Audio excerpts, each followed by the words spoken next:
Salut et bienvenue sur le podcast d'Expat Families. Aujourd'hui, on reçoit Hugo Micro, papa d'une famille française installée à New York depuis un peu moins de 10 ans et qui nous explique son expérience déjà de papa, mais également d'employé et aussi de chef d'entreprise. Entreprise si inspirante qui propose de placer des minorités, des femmes notamment, dans des entreprises. Je vous souhaite une excellente écoute et je vous laisse avec la suite. Salut Hugues! Bonjour, comment vas-tu? Bah ça va, merci. Merci de vouloir prendre un peu de temps pour témoigner sur le podcast. J'aimerais bien que tu te présentes, que tu nous dises un peu qu'est-ce que tu fais dans la vie, où est-ce que tu habites et de qui est composée ta famille. D'accord, bon écoute, je m'appelle Hugo, Hugues Sereau, alors je dis Hugo en anglais, c'est plus facile à prononcer pour les Américains. Je suis passé par Hugh et maintenant c'est Hugo, voilà pour la petite histoire. J'habite à Brooklyn, New York, j'y suis depuis 5 ans, ou maintenant 6 même. J'ai habité avant ça dans l'Upper West à New York pendant 2-3 ans, donc ça fait bientôt 10 ans que je suis ici. Et dans la famille, on a Julie, ma femme, que j'ai suivie ici aux États-Unis. Et puis nous avons Raphaël, petite 5 ans, et un petit nouveau qui va arriver soit cette semaine, soit la semaine prochaine. Oh. Je peux pas dire le prénom, je vais me faire, avoir. Mais tu nous feras. Ça va mal se passer. On fera un prochain épisode pour faire la suite.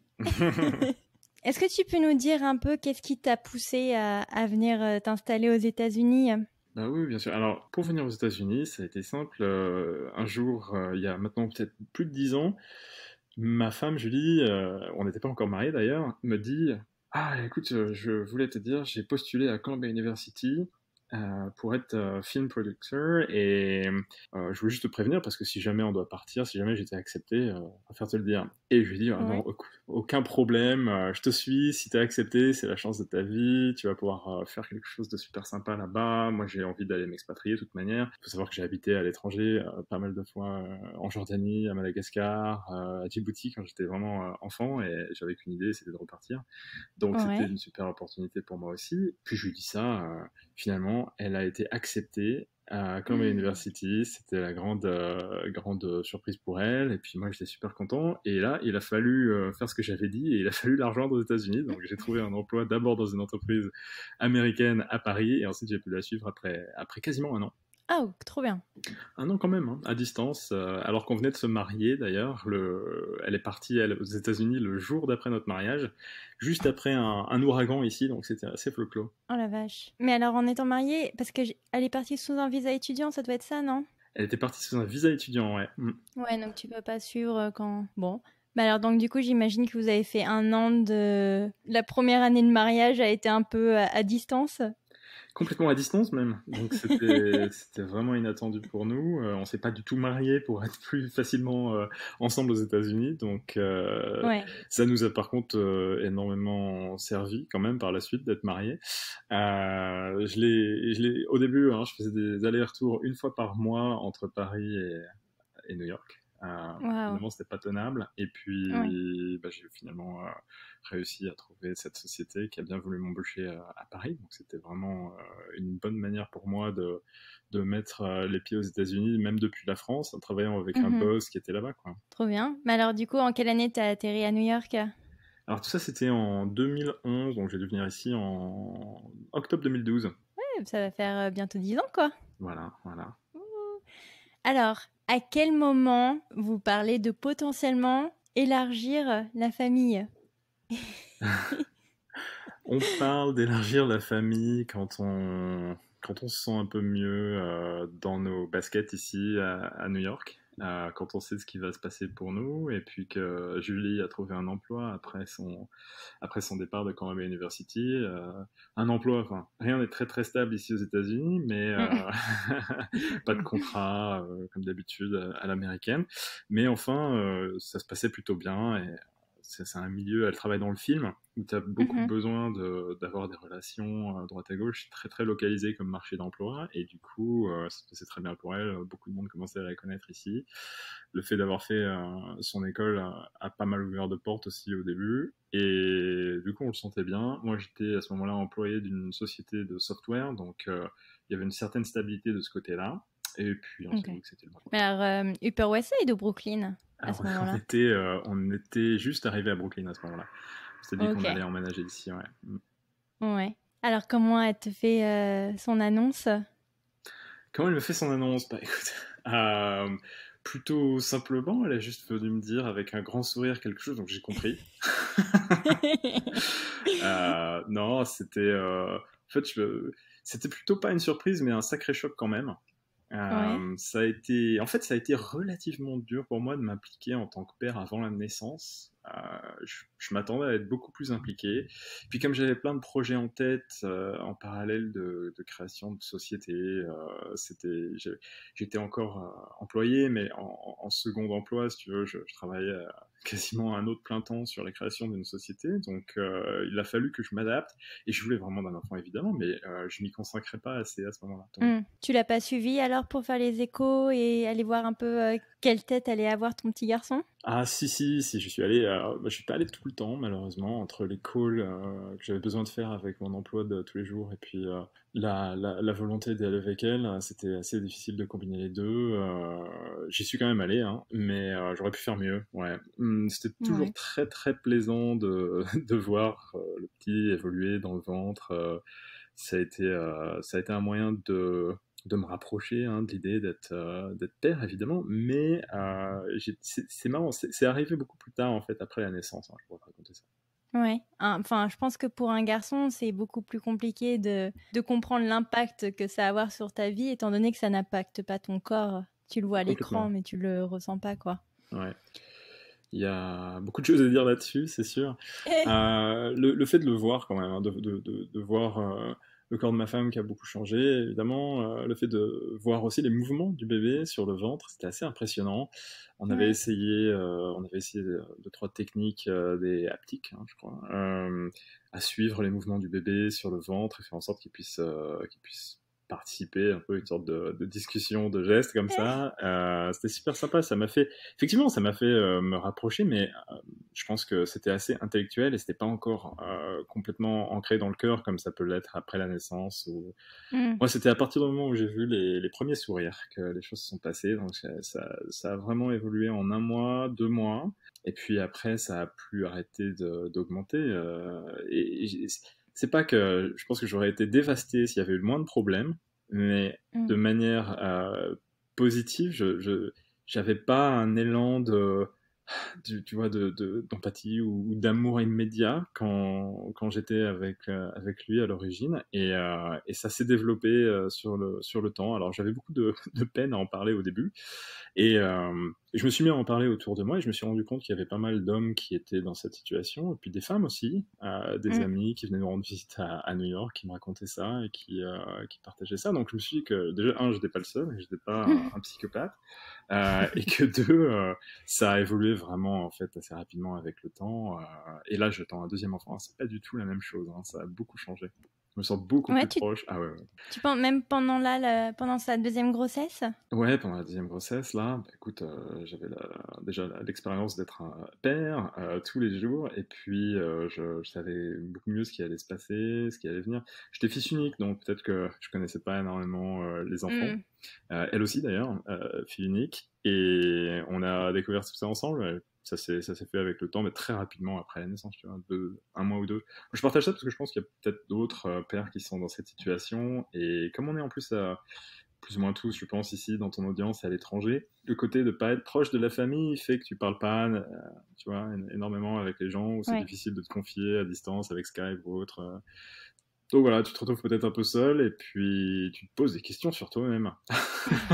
Est-ce que tu peux me dire alors comment s'est passé l'accouchement? Alors l'accouchement, très bien passé. Alors qu'est-ce que tu veux comme détail? Parce que je sais pas jusqu'où je peux aller là.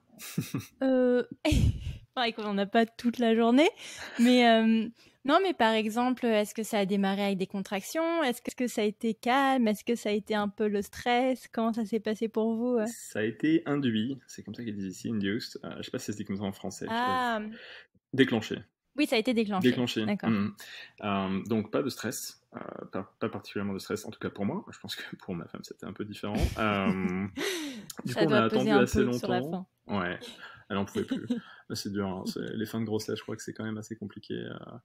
On a envie Ouais. que le bébé soit là, Et donc on est juste allé à l'hôpital, on avait pris, pour ceux qui connaissent, Columbia University Hospital, qui est au nord de Manhattan, donc très bon hôpital, c'était très rassurant de voir tous les médecins, il n'y avait pas Covid-19 à cette époque-là, donc pas de problème pour moi pour venir à l'hôpital. Et puis non, il faut bien se renseigner ici aux États-Unis. Je sais pas comment ça se passe dans beaucoup d'autres pays, et même en France, mais bien se renseigner sur les sécurités sociales pour pas être surpris par les factures, parce que sinon on se retrouve avec des 30 000, 50 000 à devoir payer. C'est un hôpital universitaire où il y a des étudiants qui peuvent venir dans les chambres, donc il faut savoir comment on se positionne par rapport à ça aussi. Ouais. Et sinon, extrêmement pro. Mais alors, j'imagine que si elle s'est fait déclencher, ça a duré pas mal de temps. 24 heures. Ok, c'est quand même long, mais ça peut paraître efficace pour un déclenchement. Ouais, il y a eu beaucoup de temps d'attente. C'était une superbe chambre, on avait vu sur Manhattan. Elle en a pas profité du tout. Alors, comment toi, tu peux te positionner en tant qu'assistant chef de projet sur le déclenchement pour venir aux besoins de ta femme? Oh, bah, j'ai été principalement passif, hein. Là, j'étais surtout en soutien moral, tenir les mains, être là à côté d'elle. J'étais pas du tout chef de projet sur le moment, moi, tu vois. Faut savoir Est-ce que donner tu la lui main. disais pousse? Non, je sais plus, je t'avoue que il me semble que j'ai essayé, puis qu'elle m'a dit de me taire gentiment, et donc je me suis tué, j'étais juste là, voilà. Je pense que beaucoup de femmes ont des réactions diverses. En l'occurrence, il y avait suffisamment de monde autour d'elle, elle était bien entourée, et j'étais juste là pour montrer que j'étais là, elle appréciait, mais j'étais au second plan, et c'était très bien comme ça. Et comment s'est passée alors la rencontre avec Raphaël? Bah écoute, très très bien. La première fois que je l'ai vu, bah, c'était surtout rencontre avec lui et sa mère. Il était sur elle et puis bah, j'ai appris petit à petit à mieux le connaître et à découvrir son caractère. Ouais. Caractère ô combien actif et curieux.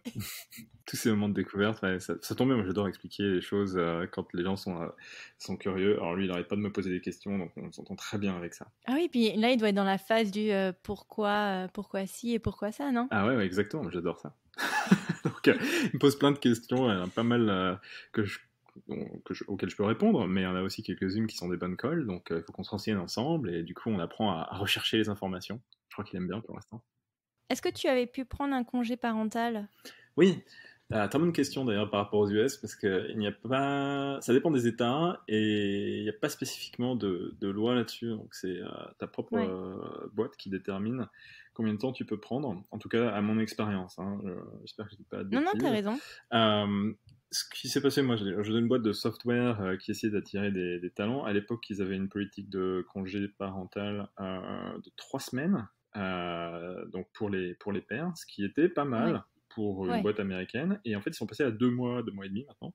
Ah, Donc vraiment avant-gardiste aux États-Unis, je veux dire. Et pour les ouais. pères, hein. Et pour ma femme, par contre, elle était freelance en film.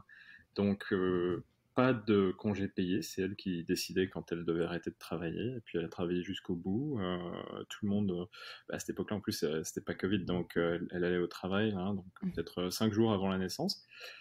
Ouais. Elle savait quand ça allait être déclenché, mais quand même c'était pas mal de pression pour elle. Et puis le fait de rester ensuite, elle est restée 3 mois sans travailler et elle est partie. Donc on a dû mettre notre fils Raphaël au daycare, donc à la crèche, assez tôt, à Mhm. partir de 3 mois. D'accord. Alors, est-ce qu'il y a de la famille qui est venue vous voir? Ouais, on a eu visite de un petit peu tout le monde, enfin des parents en tout cas immédiatement. Ensuite, bah, on avait des grands-parents qui étaient pas dispo pour un voyage international, donc on est allé les voir après avec Raphaël quand il avait 2 mois. Et Ouais. alors, je sais pas si c'est quelque chose qui peut se passer pour d'autres, mais pour nous, ça a été assez extraordinaire. Le décalage horaire, le voyage d'avion déjà, c'est super bien passé. On a une petite frousse quand on est rentré dans l'avion parce qu'il y a eu une différence de sonorité, de bruit. Bref, Raphaël s'est mis à hurler dès qu'on a passé la porte de l'avion. Il regardait les lumières, je pense qu'il passait, il y a eu quelque chose. On s'est dit, oh là, on va passer un mauvais moment. Heureusement, ma femme qui prévoit tout avait prévu des petites choses à donner aux voisins en leur disant, écoutez, on est désolé, voilà des bonbons, voilà. Voilà quelque chose pour vous. Et des boules qui est. Donc on commence à les distribuer juste autour de nous. Ouais, des boules qui est, ouais, il y en avait. Et il se trouve qu'il s'est arrêté de pleurer au bout de 2 minutes et qu'il a dormi le reste du temps. Et une fois arrivé en France, donc gros décalage horaire, nous ça allait pas, lui ça allait comme un charme, il s'est mis à faire ses nuits à partir de la première nuit en France. Donc la chance, donc trop peut-être, bien. voilà, je sais pas du tout si médicalement c'est conseillé de faire un voyage à 2 mois, mais en tout cas ça peut bien se passer. Bon, je crois que tu peux, il a ses vaccins en plus, je crois, à 2 mois si je m'en rappelle. Pour nous ça l'était, le médecin nous a dit oui. aucun souci, mais de manière générale je sais pas. Ouais. Bah c'est cool, du coup il a voyagé déjà à peine 2 mois de vie. Et ouais. J'aimerais bien qu'on parle un peu de estime. Ouais, bah, volontiers. Parce qu'il me semble que quand moi je t'avais rencontré, et la façon dont tu avais présenté ce projet, et tu nous en diras bien plus à la suite de ça, mais tu nous disais que c'était par fascination pour ta femme que t'étais venu ce projet. Ouais, complètement. Alors peut-être que je peux te dire juste un petit mot avant sur ce que c'est pour le contexte. Esteem est une marketplace de diversité et d'inclusion qui permet de placer des femmes en tech et des hommes qui sont leurs alliés, comme on dit en américain, puis qui aussi peut placer d'autres types de diversité dans des entreprises qui les soutiennent et qui font quelque chose pour elles. Qui ont une réputation, de les soutenir, etc. Donc on a cette activité de placement, une sorte d'agence, c'est un service, mais on crée aussi ce qu'on appelle des équalitons, qui sont des hackathons pour l'égalité, Hack for Equality, et au travers desquels on peut promouvoir une marque qui cherche à employer des personnes qui viennent de la diversité, et au travers desquels, en fait, les employés de ces différentes marques-là vont pouvoir travailler avec des personnes de divers backgrounds pour créer des applications super sympas. Alors, juste pour te donner un petit exemple, on a fait un COVID-19 Equaliton qui a permis de travailler avec Première Urgence Internationale, une grande ONG française, qui d'habitude soigne des gens contre Ebola en Afrique et qui là voulait faire une action pour COVID-19. Et on a fait une fake news application, COVID-19 fake news, qui permet de trier les informations que tu trouves sur social media, et l'application te répond à partir des mots-clés de la news, avec de l'intelligence artificielle, sur les informations les plus à jour et vérifiées de sources authentiques. On a un impact avec ce genre d'application, 4000 volontaires en Afrique avec Première Urgence Internationale qui parlent à 200 000 personnes au moins, donc ils ont trouvé même des financements pour accompagner cette application. Donc dans ce cadre, en fait, l'idée m'est venue avec des discussions avec ma femme, effectivement.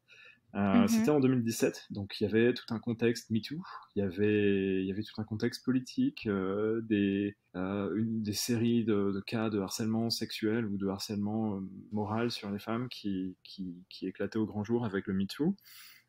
J'avais été invité pour une raison que j'ignore, mais qui était fort sympathique par le consulat de France à New York à venir à leur événement sur la journée des droits de la femme. Et donc j'y suis allé, ça a été super influençant aussi.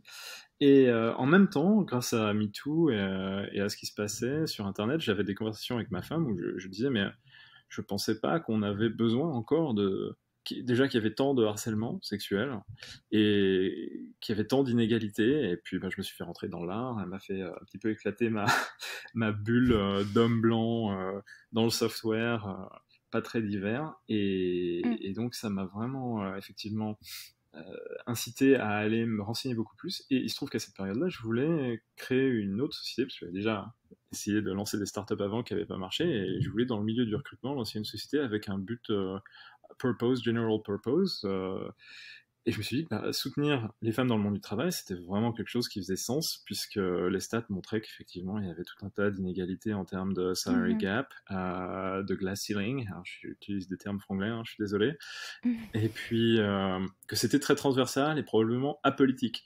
Et c'est avéré qu'ici aux États-Unis ce n'est pas si apolitique que ça, malheureusement, mais on a continué, et je suis devenu un vrai male ally, comme ils disent ici, on va dire quelqu'un qui soutient l'égalité pour les femmes et pour tout type de diversité. Moi, je pense que beaucoup d'hommes, que ce soit de mon âge ou n'importe quel âge, soutiennent l'égalité, évidemment, et soutiennent l'idée de mérite, d'égalité, sont très surpris d'entendre que c'est pas le cas, et ne font rien pour autant, parce qu'ils n'ont pas le temps, et parce qu'ils sont pas eux-mêmes touchés par ça, donc il n'y a pas d'incentive immédiat. Et j'aimerais bien faire bouger les lignes à ce niveau-là, mais c'est très très compliqué. Oui, et puis je me rappelle aussi pendant la table ronde que justement que vous aviez organisée, une femme justement expliquait que pour faire changer les choses, il faudrait inciter les hommes à les mettre autour de la table et à leur dire voilà, voilà la situation telle quelle et voilà la façon dont vous pouvez faire changer les choses. Parce que si tu exclus forcément les hommes au bout d'une conversation avec que des nanas, ça va pas faire changer les choses, quoi. Ouais,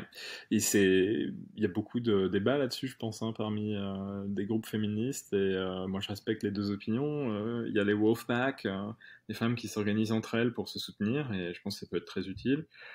Ça peut aussi créer peut-être des effets pervers avec des hommes qui se sentiraient exclus ou qui se diraient bon, on veut nous dominer, nous mettre au pas ou ce genre de choses-là, ce qui évidemment n'est pas le Ouais. cas.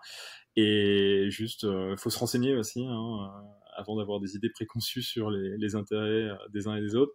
Euh, Être féministe, c'est pas bien méchant, c'est juste vouloir l'égalité des femmes par rapport aux hommes, vouloir arrêter ces différences de salaire qui sont inexplicables quand on compare les choses. Ça peut être 20% d'inégalité salariale dans la population et ça peut être 10, 15% à background équivalent. Donc c'est quand même Mm. pas négligeable du tout. Je pense que moi, effectivement, tu parlais des discussions avec ma femme, ce qui m'a vraiment choqué, c'était une discussion donc avec ma femme où elle me disait un jour elle revenait de son prise, donc une boîte de production encore de films documentaires ici à New York. Et c'était une boîte qu'elle aimait beaucoup avec des managers qu'elle aimait beaucoup et notamment un avec qui elle est toujours en contact et qui est super sympa et qui est venu un jour dans l'open space en disant ah j'ai promu un homme qui était moins expérimenté que les autres femmes productrices parce qu'il m'a rappelé moi-même, ouais, on a eu une discussion, on a pris une bière, il m'a fait rire, il m'a rappelé moi-même quand j'étais plus jeune, et il se trouve que il l'a promu, parce qu'il avait cette connexion avec lui. Et les autres Ouais. femmes qui ont entendu ça dans l'open space ont été choquées, parce qu'évidemment ça voulait dire que pour elle, il n'y avait pas de progression possible. Donc il y avait un biais complètement inconscient chez cette personne-là, qui ensuite l'a reconnu et qui a dit ah ouais, effectivement je comprends bien, je suis désolé. Et au moins elles en ont parlé, et ensuite moi elle m'en a parlé, et ça m'a influencé. Je me suis dit mais comment être motivé dans ce cadre-là quand il y a une femme au travail. Ouais, c'est clair. Mais ça me fait penser que quand je t'avais rencontré, je travaillais dans cette boîte et je me rappelle le dernier jour, je parlais avec les juniors, je discutais avec ces mecs, donc du coup parce que c'était des mecs, et je me suis rendu compte qu'ils gagnaient au moins 10 à 15 000 de plus que moi en fait quand j'étais arrivée en junior, quoi. Il y a une différence aussi dans la manière dont moi j'ai appris à négocier avec. J'ai perdu mon père très tôt, mais j'avais un beau-père super sympa avec qui je parlais pas mal et lui il m'a donné des conseils pour apprendre à négocier mon salaire au début et pas lâcher le morceau si on me disait non. Donc je sais pas Ouais. si une belle-mère aurait fait ça avec moi. En tout cas, c'est assez important de parler négociation à la sortie des études, puisque c'est le premier salaire qui va déterminer ensuite une bonne partie de la progression, et les changements sont des multiples du premier salaire. Donc très important de Ouais. bien se renseigner à ce moment-là, et s'il y a quelque chose à faire au niveau mentoring et explication avec des jeunes femmes qui commencent leur activité professionnelle à la sortie des études, c'est de bien apprendre à se positionner pour négocier. Ouais. Alors attends, mais ça me fait penser, parce que tu as commencé ton projet en 2017, mais maintenant avec le Trump, Avec le comment Trump. tu te sens? Ouais, avec le Trump. Parce que vraiment, j'ai l'impression que c'est comme le Covid. Je veux dire, Ouais, c'est ça. faut le placer comme une maladie et quelque C'est chose un quand même phénomène. qui influence de manière très négative, je trouve, la population américaine. Mhm. Et le monde, hein, je pense que d'ailleurs on peut l'internationaliser. Est-ce que ça te démotive? Est-ce que ça te motive encore plus?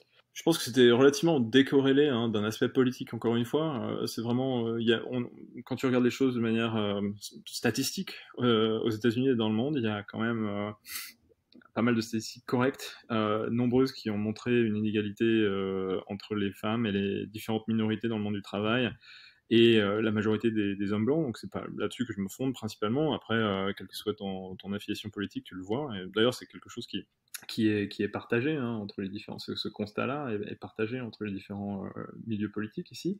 Le fait que Trump soit élu a été une prise de conscience pour pas mal de monde dans les grandes villes, on va dire. Je pense que ce genre de débat n'était pas clos et que les Mhm. choses pouvaient facilement évoluer dans un sens qui n'était pas envisagé par le passé.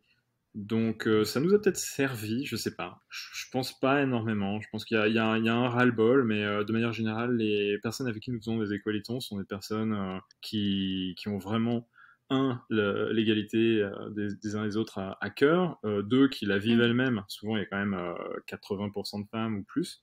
Et donc, les inégalités sont vécues depuis un certain temps.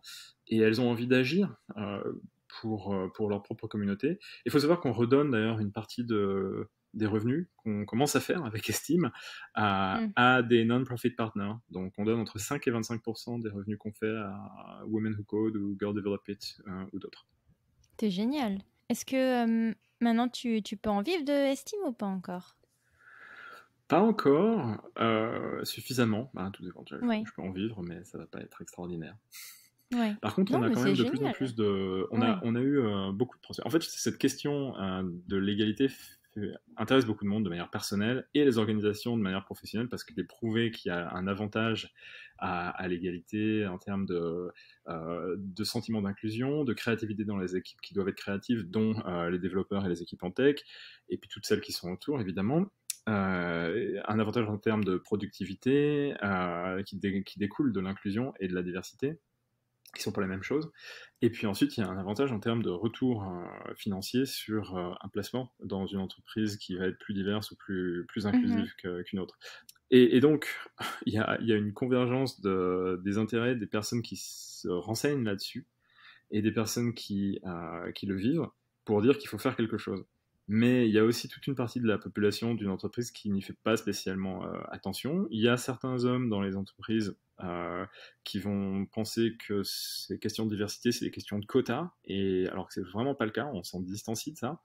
On est là pour faire passer des CV de personnes qui sont talentueuses, mais qui passeront pas nécessairement les mailles du filet à l'origine, Représentatif ouais, pour ton ou alors quota, qui ouais. vont juste pas se postuler elles-mêmes à des entreprises parce qu'elles cherchent des entreprises qui montrent qu'elles font attention à elles, et les entreprises n'ont pas forcément les moyens de brander ça, de marketer ça auprès de leur groupe. Donc, elles postulent pas et ces entreprises reçoivent pas de CV. Donc déjà, il y a ce problème tout bête à l'origine que nous pouvons adresser. Et est-ce que tu penses aussi que c'est une formation des recruteurs? Parce que beaucoup d'entreprises passent par des recruteurs. Est-ce que tu penses que déjà, eux sont biaisés par le fait de se dire, bon, bah, ils cherchent un programmeur, donc forcément, je vais essayer d'aller me positionner plus vers ce type de profil? Il y a un certain biais de la part de recruteurs. J'avais discuté. Alors, ça dépend des recruteurs internes ou externes. Parce Oui. que, de manière générale, les grandes entreprises qui font attention à la diversité et l'inclusion, euh, parce qu'elles ont des stats pour y faire attention, parce qu'elles ont moins la tête dans le guidon que les autres aussi, font de plus en plus attention à ça. Les recruteurs sont bien aware de tout ça, et malgré Mhm. tout, tu trouves des biais. Donc, j'avais discuté une fois avec une DRH qui me disait que les personnes qui se présentaient, qui postulaient à sa société n'étaient que des femmes entre 0 et 1 an d'expérience, et que du coup, elle ne pouvait pas les recruter, que les équipes les acceptaient pas, etc. Donc, pour moi, c'était clairement un problème de positionnement ou de réputation de sa société, parce qu'il y a quand même pas mal de femmes en tech. En termes de recrutement spécifiquement, est-ce qu'il y a des biais? Oui, il y en a plein. On a tous un biais, tu vois, qu'il se soit implicite ou pas. Donc ça ressort évidemment dans les recrutements. Utiliser des techs qui permettent d'anonymiser ou de simplifier ou de changer la manière dont les résumés, pardon, les CV sont écrits, ça peut aider. Mais je pense qu'on peut aussi faire plus que ça, et notamment à l'onboarding, c'est très important de faire en sorte de présenter une personne, une femme en tech qu'on va recruter, à des personnes qui peuvent être des mentors, faire en sorte qu'elles se sentent bien. Pourquoi spécifiquement une femme et pas un homme? Parce que souvent elles vont être seules ou quasi seules dans des équipes, et ça joue énormément sur le moral. Donc si on parie sur la diversité pour faire un peu plus apporter de la créativité, ou même avoir un output comme augmenter le product lifecycle d'un Mhm. nouveau produit qu'on va créer, parce qu'on aura pensé à des choses grâce à une femme dans l'équipe auxquelles on n'aurait pas pensé en étant homme, parce que le feeling utilisateur va être différent. Et ben, on veut que cette personne qu'on recrute reste dans l'équipe. Et il y a beaucoup de turnover chez les femmes en tech parce qu'elles ne se sentent pas bien acceptées dans une équipe. Non pas parce que les gens sont négatif envers elle, mais relativement passif. Et c'est dur hein, de changer pour une personne, mais en tant qu'homme qui sort d'une école d'ingénieur et puis qui a resté après dans une équipe où il y a principalement des hommes, ben, on a acquis des types de comportements qui vont être catégorisés de manière générale comme très masculins. Soit on va aller boire une bière, soit on va parler de sport, soit refaire des blagues qui sont pas nécessairement acceptées facilement par les personnes de notre sexe. Donc essayer de faire attention à ça n'est pas si facile, je pense.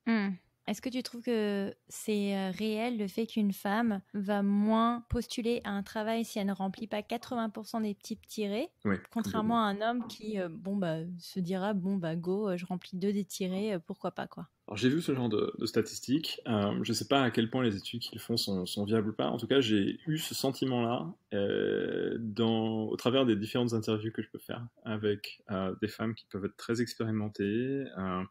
Je rencontre beaucoup d'imposter syndrome.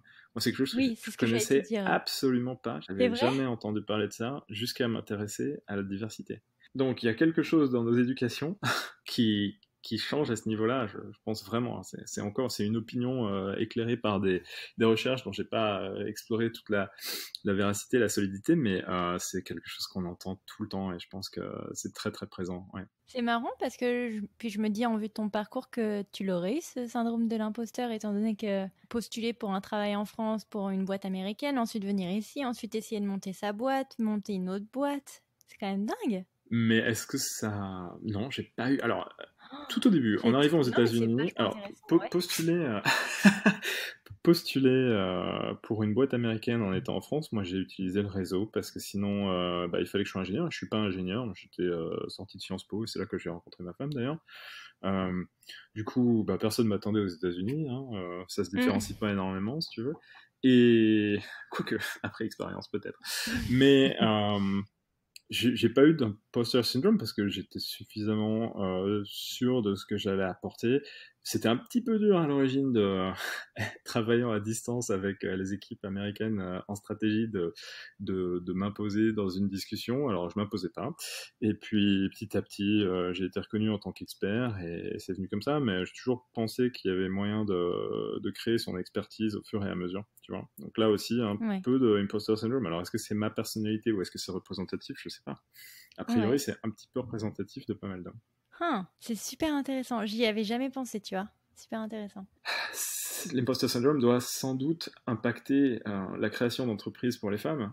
Et d'après des discussions que j'ai eues avec des VC femmes qui travaillent beaucoup avec des femmes créateurs d'entreprises ici, elles disent que, c'est pas moi qui le dis, hein, je tiens à préciser, que des femmes créateurs d'entreprises ont tendance à avoir plus besoin de mentoring et de soutien que des hommes. Parce qu'elles sont très peu en relation dans leur carrière en tant que chef d'entreprise avec des femmes. Et du coup, il y a des questions de positionnement à ce moment-là. Et pour aller chercher des financements, quand on est une femme face à que des hommes, ça peut être aussi assez déstabilisant. Et puis les investisseurs, alors notamment aux États-Unis, je commence à en côtoyer un petit peu, ont souvent des approches très très directes, des questions très abruptes. Ils cherchent à mieux nous connaître. Parfois, alors j'entends des histoires d'investisseurs qui invitent les uns les autres dans les jacuzzis, à boire des bières, là aussi. Donc c'est toujours la même histoire. Hein. Ouais. Bah écoute, non, on va peut-être faire une recherche là-dessus, ça peut être intéressant. Alors, comment tu arrives à gérer ton travail, plus Estime, plus Raphaël, plus Julie, plus maintenant une nouvelle petite tête à ajouter à la famille? Alors, est-ce que je gère véritablement plus Covid-19? C'est... Quelle est ta charge mentale? Ouais, j'essaie de partager la charge mentale avec Julie. Elle m'a beaucoup appris à ce niveau-là aussi et on partage de plus en plus. Il y a eu un grand changement avec l'apprentissage que j'ai fait de la parentalité avec Raphaël. Pour moi, à l'origine, le travail était quand même, j'avais de l'ambition, je voulais créer une société, j'étais aux États-Unis, j'allais pas laisser passer ma chance de créer une boîte ici, et il fallait tester ça. En plus, dans un univers où je travaillais avec des collègues qui investissaient dans des boîtes via la société dans laquelle je travaillais.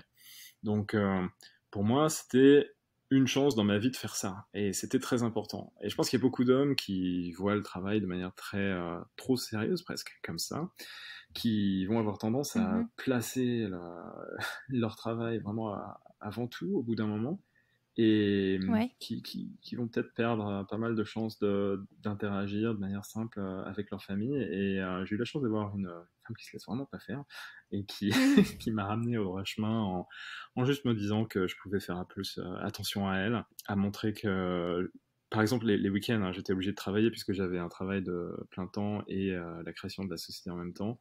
Donc j'arrivais à m'occuper de Raphaël parce que je travaillais depuis chez moi à la maison. Mais les Ouais. week-ends, je continuais à travailler et quand on me posait une question, j'étais souvent pas dispo et ça a créé vraiment des soucis dans notre couple et je me suis dit vraiment que c'était pas possible de continuer comme ça allait faire craquer des choses. Donc juste, je pense, de montrer qu'on fait attention, de lâcher le travail quand il y a un moment où on se dit, par exemple le week-end, je peux pas continuer à prioriser le travail sur le reste. Donc si je dois lâcher, ben, je lâche, advienne que pourra. Et en fait, l'attention à donner, un, n'est pas si longue que ça, et deux, fait énormément de bien, donc on revient au travail avec beaucoup plus de force, de motivation, on fait les choses plus vite. En tout cas, c'est ce qui s'est passé pour moi, donc j'ai été gagnant sur tous les plans. Je pense un soutien moral à donner, c'est aussi un soutien moral qu'on reçoit. Ouais. Tu penses qu'elle partage ton avis et tu penses qu'elle sent que tu l'aides beaucoup? Ouais, elle partage mon avis et elle m'a dit qu'il y avait pas mal de changements sur les dernières années, donc j'espère que ce sera le cas aussi maintenant, alors qu'Estime commence à se développer et qu'on attend un deuxième enfant. L'histoire se répète Ouais. toujours. Alors, comment tu te sens à l'idée d'avoir un deuxième enfant? Ouais, super excited, comme on dit ici. Ah, vraiment, ça me fait. Bah là, je me projette tellement plus que la première fois. Tu vois, j'arrive à beaucoup plus en parler. Je sais à quoi m'attendre et je pense que je vais être surpris. Donc, si on fait un follow-up, je pourrais te dire comment ça s'est passé en réalité. Mais je pense que ça va très très bien se passer. J'ai prévenu tous les collègues à Estime qu'il va falloir que j'arrête de travailler. Je serai dispo pour eux un petit peu ici et là, mais certainement pas en Ouais. priorité. Il se trouve que j'ai des collègues qui sont eux aussi parents, qui comprennent très bien, des collègues femmes qui me disent mais bien sûr, puis ce sera une super manière pour eux de faire les choses sans moi et d'avoir enfin la paix, je pense. Et Raphaël, comment il le sent alors à l'idée d'avoir un... Vous savez d'ailleurs le sexe si c'est un garçon ou une fille? Oui, oui, oui, c'est un garçon, un deuxième Ah, garçon. Donc on va avoir une petite alors tribu, un on va aller petit... faire du C'est basket bien. dans les environs. Oui, voilà, t'es en Voilà. train de préparer ta petite équipe de basket. Ouais, c'est ça. Bah, c'est eux qui vont me préparer, je pense, parce que ouais, j'ai pas fait de basket depuis un certain temps. Puis s'il est comme Raphaël, le petit deuxième va être un grand dadais aussi. Euh, Donc, non, Raphaël l'a relativement bien pris. On avait pris le temps de se renseigner sur la question. Étant enfant unique tous les deux, on était un petit peu inquiets tu vois, à ce sujet-là. Mhm. Euh, on a donc parlé autour de nous, lu, et puis on lui a lu pas mal d'histoires de qu'est-ce que c'est être un grand frère, qu'est-ce que c'est d'avoir Choupi un... attend sa petite sœur. Mais voilà, tout ça. Alors, il était super heureux d'avoir un petit frère ou une petite sœur. À l'origine, il savait pas. Et puis surtout, on l'a inclus dans la manière dont on l'a dit à notre famille. Donc, ça a été un moment où en fait, on savait, on a attendu le dernier moment avant de le dire à nos familles, euh, pour le dire à Raphaël. Et lui l'a annoncé à tout le monde de manière à ce que ce soit une surprise. Et il a tenu sa langue, alors qu'il... Oh, Ouais, non, trop c'était bien. super chou. Qui c'est qui va garder Raphaël du coup pendant que vous serez à l'hôpital? Et on a des amis français, américains dans le coin et Parfait. très bonne suggestion d'ailleurs, je pense, aux Français qui viennent s'installer ici à New York, ou d'ailleurs aux États-Unis de manière générale.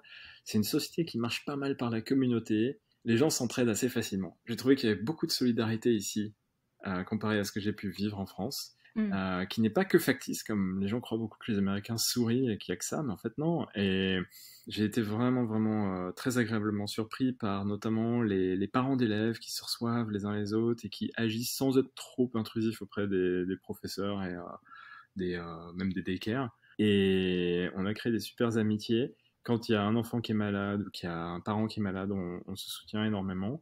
Donc c'est aussi ce qui se passe là pour nous maintenant. Tu veux dire la communauté française comme Comme américaine? américaine, ouais. Moi, les Américains sont très soudés les uns avec les autres. Oui. Et la communauté française ici aussi, on est vraiment partagé entre la communauté française et la communauté américaine. On connaît beaucoup d'Américains grâce aux études de ma femme ici, moi-même dans le cadre de mon boulot, et puis l'école Mm. de Raphaël. Oui, non, je pense que c'est un bon message à faire passer, c'est que oui, ils peuvent paraître très superficiels par leur chit-chat très rapidement, mais faut creuser, il faut gratter. Je pense que c'est comme tout le monde, puis on rencontre des gens fabuleux. Ouais, et puis là où j'habite à Brooklyn, vraiment énormément de gens sont très très ouverts, ils adorent parler de France ou d'autres choses. Donc Ouais, très du très moment que tu sympa. viens de Paris, Ouais. parce qu'ils ne connaissent que ça. Tu leur parles Marseille. Moi, j'ai appris Marseille à Mac, donc maintenant il arrive à nous faire Paris, Marseille et Nantes. Oh, On est Nantes. pas mal, hein. Ouais, ouais. Non, Ouais, je sais. Parce que ah, moi, c'est surtout Bordeaux qu'ils aiment bien. ah ouais, bah tu vois, moi il est pas sur le vin, il Ah est oui. pas à fond sur le vin. Mais je pense qu'ils sont pas capables de le placer sur une carte. Bon, non, mais ça, même Paris, hein, c'est difficile. Quand tu vois les cartes de Ouais, Fox News, tu rigoles. ouais, non, c'est clair, c'est clair. Enfin, non, mais je pense qu'ils ont un sacré effort à faire en termes de géographie, ça c'est pour sûr. Géographie et langues étrangères, c'est pas le top. Mais il y a Ouais, beaucoup ouais. de bons côtés quand même, je trouve. Oui, oui, non, c'est sûr. Généralement, est-ce que tu aurais des conseils à offrir, notamment à des papas qui peuvent être dans ton cas, qui essayent de gérer leurs enfants, leur famille et leur carrière? Qu'est-ce que tu aurais à leur proposer ou à leur dire? On est loin de nos familles, donc c'est important pour nous de bien partager la charge mentale, comme on dit, et la charge de l'éducation de manière générale à des enfants autant que les femmes, je pense. C'est j'accepterais pas, moi, perso, que ma femme perde des chances de promotion pour moi ou à cause de moi. Et donc, bien faire sortir ça et être là quand il faut. Ça a nécessité un ajustement pour moi. Et maintenant, je pense que j'y suis quand même beaucoup mieux. Mais c'est là que tu te rends compte que c'est pas évident et que beaucoup de femmes portent sans doute font beaucoup d'heures en plus qu'on ne fait pas nécessairement. Alors j'espère que je suis pas en train de dépeindre un tableau trop noir des hommes. Tout est varié bien sûr, mais quand même quelque chose qu'en tout cas moi j'ai vécu et j'ai pu voir autour de moi. Voilà, je pense que de manière générale, dans la société, c'est déjà elles qui font un gros effort pour mettre les enfants au monde. Ce serait vraiment injuste que un moment aussi magnifique que ça soit synonyme de perte de vitesse dans la carrière pour elles. Et donc, essayons de faire un petit quelque chose pour ça. Et puis, pour gérer un enfant et une carrière pour les deux parents aux États-Unis, là, il faut vraiment soutenir l'un l'autre, trouver les flexibilités des uns et des autres. Avoir les moyens de mettre son enfant au daycare. Je pense qu'il y a une certaine injustice aux États-Unis Ouais. par rapport à ça, quand même. Donc, faut pas accepter un emploi aux États-Unis sans bien se poser les questions du coût de l'éducation, du coût du healthcare et potentiellement les autres types de filets sociaux. Mais voilà, moi, c'est principalement ça, je pense, que je dirais. Ouais. Est-ce que tu as des exemples précis de la vie quotidienne pour diviser la charge mentale entre les hommes et les femmes? Ouais. Est-ce que tu crois que tu as des trucs que tu as mis en place, par exemple, avec ta femme qui peut être intéressant à partager? Ouais. Bah écoute, moi j'ai mis en place que c'était moi qui m'occupais de Raphaël le soir. Donc c'était plus facile pour moi d'aller le chercher au daycare. Donc c'était entre 5h30 et 6h. Il y avait quand même une grande plage horaire de daycare pour lui. Une bonne coupure de ses parents. Mais pendant 2 heures, c'était moi qui m'en occupais vraiment jusqu'au coucher le soir. Et ça m'a permis de connecter énormément avec lui. Et je pense que ça m'a aidé aussi par rapport aux petits soucis d'alignement paternel que j'avais au début, de me rapprocher énormément en lui lisant des histoires, en faisant attention. Bon, on a pris le parti de pas trop lui montrer la télé, mais donc passer beaucoup de temps soit à jouer, soit à lire au début, et ça nous a énormément connectés. Et ça, c'est moi qui m'occupais de faire la cuisine, de nettoyer pendant ce temps-là aussi quand il jouait tout seul. Donc ça a aidé un petit peu. Ouais. Évidemment, bon, se lever la nuit. Ouais, je sais pas, c'est ces deux exemples-là que j'ai en tête maintenant, mais je pense que je pourrais Non, mais t'as t'en faire raison. pas mal d'autres. Mais ça me fait penser aussi moi, en tant que femme, je dirais aux autres femmes de laisser ce temps au papa. Toi, de pas te se dire il est pas capable, donc je vais pas le laisser. Parce que ça arrive souvent, mine de rien, où une nana va se dire Ah bah ouais. non, il va pas savoir ce qu'il va faire. Et non, je vais pas le laisser 2 heures tout seul avec son fils. Alors que je pense que ces moments-là sont extrêmement précieux. Déjà pour la nana, parce que elle peut avoir un peu de temps libre. Et puis ça a permis au papa de se dire, bon bah oui, je peux le faire. Ouais, et puis je pense aussi que c'est important pour l'enfant de voir que le père est là et passe du temps avec lui. Ouais. Alors, qu'est-ce qu'on peut te souhaiter pour l'avenir? Ouais, bah, plein de choses, déjà d'avoir un petit enfant bientôt, je pense, sans trop de problèmes. Celui-là déjà, ça va être pas mal. Ouais, voilà, un deuxième petit ricain dans la famille, chose qui était Ouais. complètement inattendue. Euh, mais voilà, bah, puis après que tout se passe bien pour ma femme quand elle va retourner au boulot, moi-même pour ma société, que les choses se passent bien, en mon absence et de manière générale.